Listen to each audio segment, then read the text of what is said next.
By her 30s, Christina Evans had achieved everything a woman her age can dream of. She had a profitable business, a big country house, and an expensive car. Moreover, Christina achieved financial success and independence only thanks to her own perseverance and determination. The fact that the woman still remembered the time when she had to live hand-to-mouth with her mother. It was then that little Christina promised herself that she would definitely succeed when she grew up. The teenage girl earned her first dollar when she sold apples picked in her grandmother's garden. The first success inspired Christina so much that she even came up with an idea that would eventually grow into a promising business plan. Having reached the age of majority, the young woman got her mother's approval and support as she plunged into the muddy waters of the sales business, which promised a good income to the fortunate ones. Thus, thanks to her own ambitions and an unwavering belief in her dream, Christina made her first profit, which she immediately reinvested back into her own business in order to expand it. It is worth mentioning that it was the young woman's devotion to her life's work that would eventually help Christina gain financial independence. Years later, Christina was dubbed the fruit and vegetation queen of the town, supplying every store in the district. The only person who spoiled the life of the young business lady was her husband, Dennis. However, it's worth noting that the man was rather lazy and mediocre, living at the expense of his wife. Christina's dislike of her own husband was partially caused by the fact that Dennis was a pathological loser by nature, who had failed at every single one of his undertakings. At first, Christina chose to ignore her husband's mistakes, writing them off as random coincidences.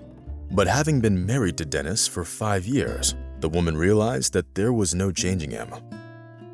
Sure, Christina had repeatedly tried to persuade her husband to start some sort of a business. Unfortunately, such attempts didn't usually lead to anything good. Meanwhile, Christina's best friend advised her to get a divorce and try living alone for a while. Can you even explain why you're working so hard to provide for your lazy husband? He's not even trying to do anything with his life, Amanda said, without hiding her contempt.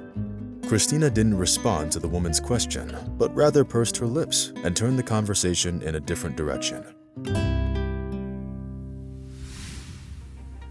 She was always rather tired of the fact that Dennis couldn't make up his mind as to what he wanted to do in life and couldn't stay at one job for over 2 or 3 weeks at best.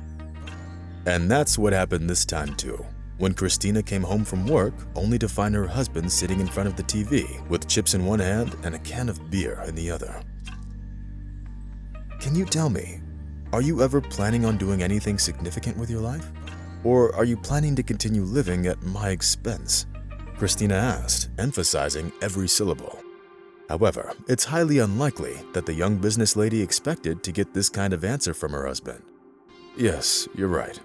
I should do something significant with my life. I'm so tired of your endless nitpicking and unjustified criticism. I think it's time for us to get a divorce, Dennis said, putting his handful of chips into his mouth. Well, if that's what you want, feel free to leave, but don't expect me to come begging for you to come back, Christina answered and left the room. The very next morning, Dennis packed up his things and left. Looking at her husband leaving, Christina caught herself thinking that she didn't really care about it. That was partially because they didn't have children, and they didn't really have anything to fight over in the divorce. You did the right thing, my dear. You should have done it a long time ago, actually. With your looks and financial situation, you'll find yourself a new husband in no time. Amanda hastened to share her thoughts on the matter. Christina gave her friend a charming smile in response and hurried to switch the conversation to another topic. The truth was that the businesswoman hadn't yet gotten completely used to the idea of being divorced and therefore didn't feel like discussing this topic with her friends. Instead, Christina devoted all her time to running her business, choosing not to dwell too much on the fact that Dennis had left her.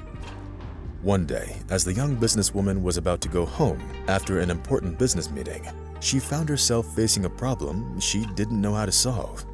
The fact was that at the most inopportune moment, her Chevrolet got a flat tire, which meant that Christina wasn't going anywhere.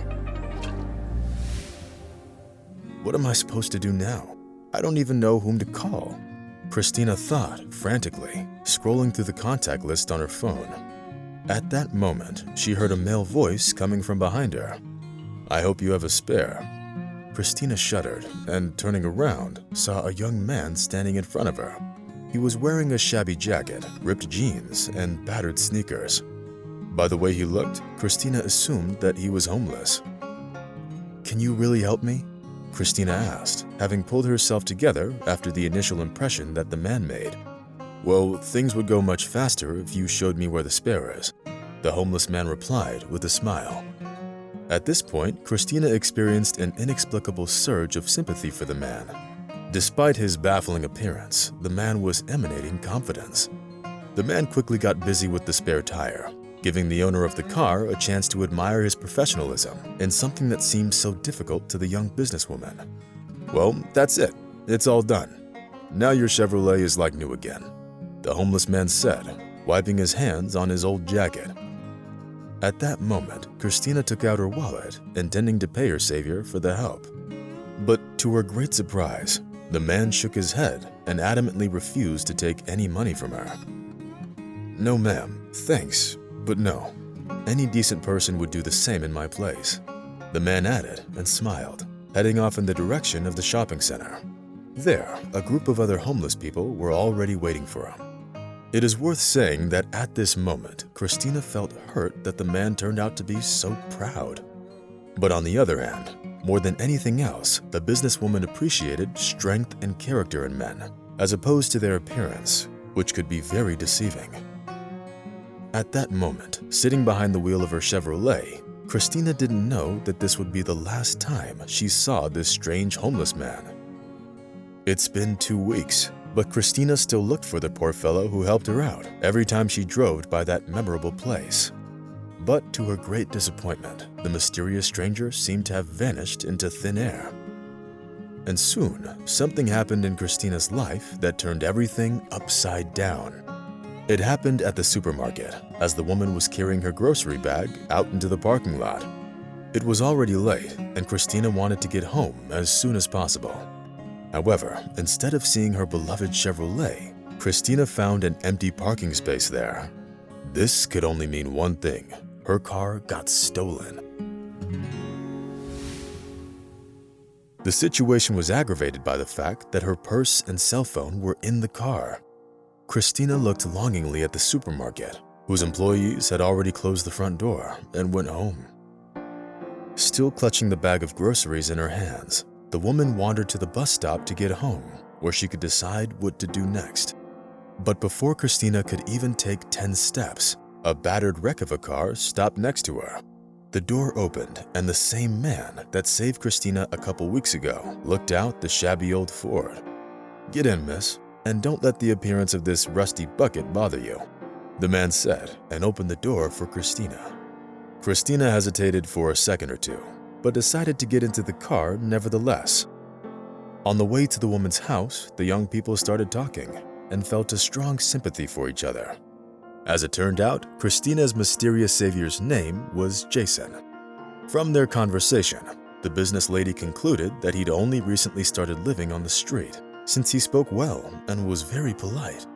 And when Christina burst into tears, complaining about having lost her car, Jason even gave her a clean handkerchief, which definitely did not fit the image of the homeless man. Moreover, he refused to take it back and told Christina that she should keep it. Later, when Christina told her friend Amanda about this incident, the first thing she asked was to see that very handkerchief. "You know, honey, it's actually a very expensive handkerchief. You can take my word for it. Do you see this monogram in the corner? It's handmade and it's very expensive. By the way, the monogram can be used to find out who made it and who ordered it," Amanda said, getting excited. She carefully examined the handkerchief under the light of the desk lamp. "Do you really think that this man could have expensive things?" Christina objected, feeling her heart pounding wildly. Amanda only shrugged her shoulders in response and then offered to test her theory. But as soon as the women left Christina's house, another surprise awaited them on the street. The fact was that parked next to the perfectly mowed lawn was Christina's missing Chevrolet, and a huge bouquet of roses lay on its hood with a note pinned inside.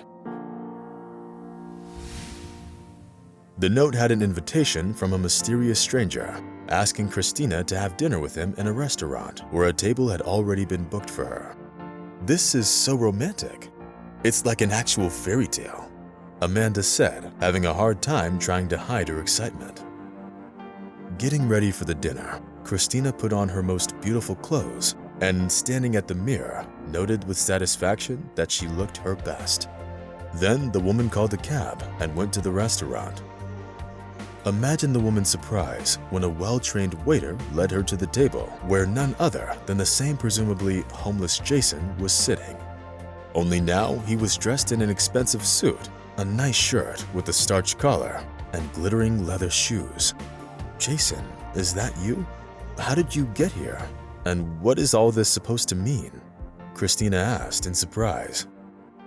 "I think we need to calm down a little, and then I'll tell you everything," Jason answered evasively and kindly invited his guest to the table. As it turned out later, Jason was born into a wealthy family. But nevertheless, his parents raised Jason in strictness, teaching him to respect his elders. That's why he grew up to be a smart man who didn't care all that much about material things. When Jason came of age, he took over the management of his father's firm. It was then, when Jason had become part of the rich world, that he'd learned about the hardworking woman who had achieved everything in her life on her own. Moreover, Christina was still living with Dennis at the time, and the young businessman didn't get a chance to get to know her better. Since rumors spread quickly in the financial circles, Jason was among the first ones to learn that Christina got a divorce and was now single. However, the young businessman chose a rather unconventional way of introducing himself to Christina. As it turned out, both the flat tire and the missing car situations were staged by Jason. He did so he could get to know Christina better. And now, when Jason realized that he found the woman of his dreams, the young businessman decided to propose to her. It's hard to describe what Christina felt after hearing the confession of her secret admirer. Looking at Jason, who radiated sincere feelings and confidence, the woman couldn't help but smile. And then she agreed to marry him. Christina always respected strong people capable of extraordinary gestures, and thus it wasn't a hard decision to make. She was happy to learn that Jason was exactly that kind of person. Thus, the young people left the restaurant as an engaged couple, heading towards their happy future full of mutual love and respect.